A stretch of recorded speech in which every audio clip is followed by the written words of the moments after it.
Hello world, it is Sheila. It's been about a week or so. Um, Today I want to talk about ISFP versus ISFJ. So maybe many of you or some of you have seen the video that host Eric from Talking with Famous People and I did, where he typed me most recently. It's not up any longer on his channel. I had him take it down. So he had thought that I was an ISFJ, and I am an ISFP. And I can see why a lot of people might think ISFJ for me. And I'm going to go through some differences, what I have seen in my life, knowing more now about the two different types and my functions, because this has been, just a huge learning experience for me in the last few months. And I have just been parsing it all out and trying to figure it all out. And I am no expert by any means, but so the differences. So my sister is an ISFJ. She's my younger sister by 3 years. And, but she acts like the older sister because I've always been way more irresponsible. She's like the mom in our relationship. I don't know. She's just got that mommy vibe all the time. So she was out this weekend and we were chatting and I was asking her a bunch of questions because I've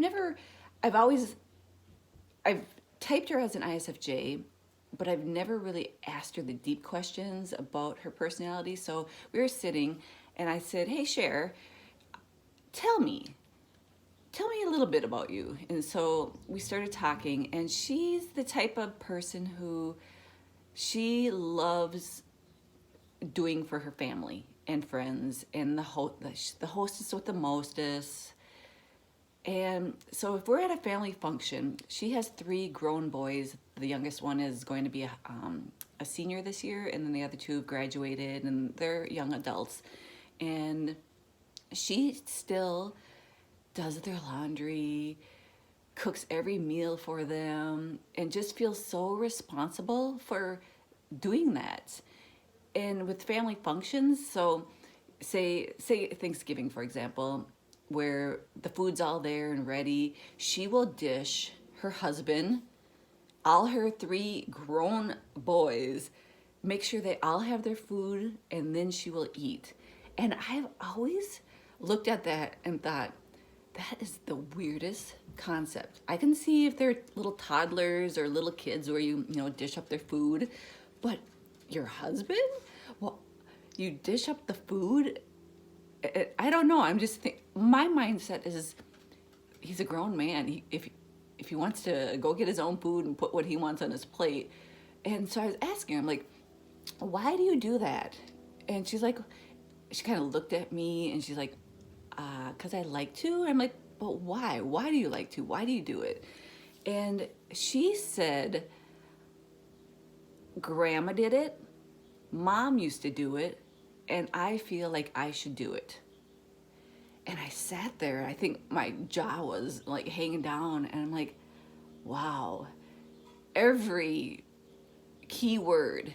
So basically tradition, because Grandma, Mom, and she should carry on that tradition of doing it.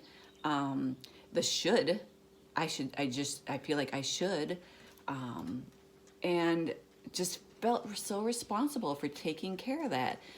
And it is, I can't even think like that. I mean, when food's ready, I'm like, okay, I'm gonna go up and get my plate full or whatever, and I don't worry about my husband. I mean, he's a big boy; he can do his own. Of course, when my daughter was little, I would, but yeah. And so it blew my mind. And some other things we were talking about. So she's super organized. Never will go to bed with dishes in the sink.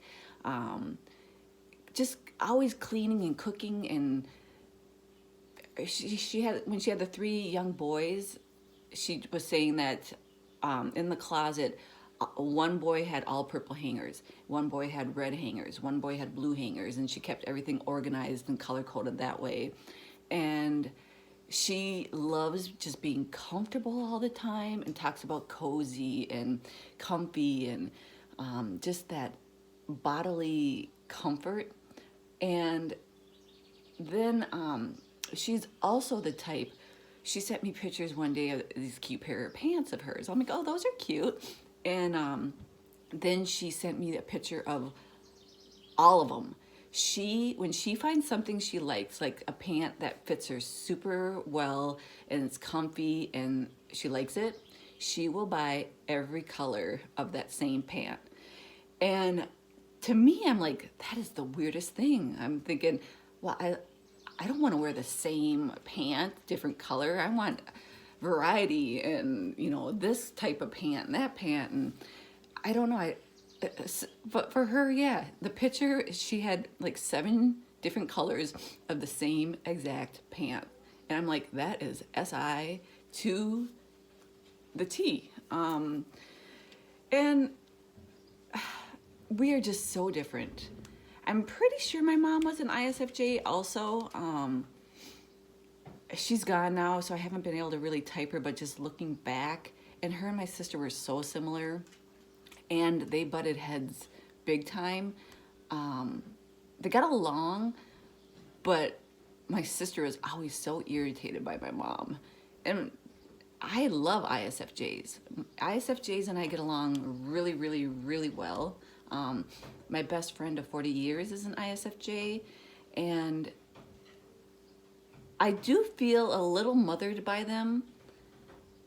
And I look to them for some things. Like, I don't know, I feel like I respect their opinion very much. So I don't know. I'm trying to not say I don't know, but okay. And so in that video with Eric and myself, a lot of people said they saw FE from me.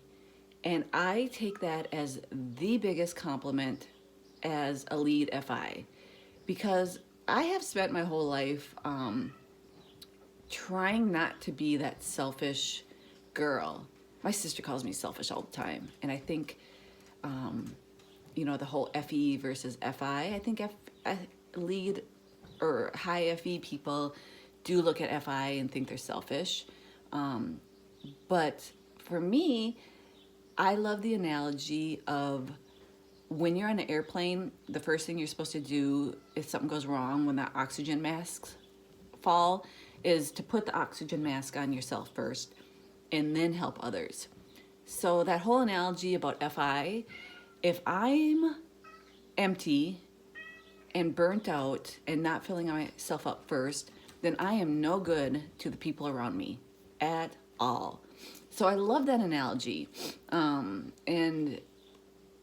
it keeps me from beating myself up too much about being selfish and putting myself first in most things. I love being helpful to others. I don't like when others are sad around me because it makes me sad. And I'm like, want to cheer them up because then I'm happy. Like my inner core and myself is content and happy when others are happy around me. If someone around me is really sad or upset, I try to cheer them up because I don't like that inner conflict that their feelings make me feel. So it's important for people around me to be happy because then I'm happy because, yeah, there's that no tension or weirdness in the air. But yeah, a lot of people see FE from me, which I have worked very hard, like I said, my whole life.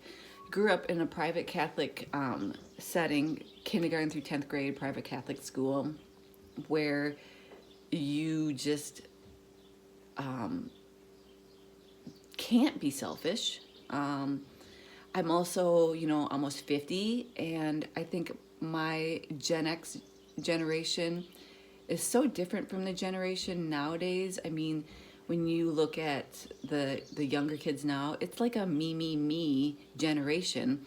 And I think FI DOMs feel much more at home in society now, where it's like, I'm going to follow my passion. I'm going to do what I want to do and just be me. And if you indulge in your FI like that, you are going to be one lonely, sad person later in life, because you can't indulge in your FI like that your whole life. You just can't. You have to compromise and put others first a lot. It does not come naturally for me. I mean, my first thought process is, what's best for me? What do I want to do? And there are things where I'm not going to change my values. I mean, they're strong and in my core, and no matter what someone says or does, they're not going to change my value. But for the little things in life, like, where you want to go see a movie, where you want to go eat, where you want to do, that stuff to me is like, I don't care, whatever you want to do. So I'm super flexible, and I come off very flexible on the surface level. But if you spend any time with me, you will soon find out, if you challenge some of my core values, no, it's like, wow.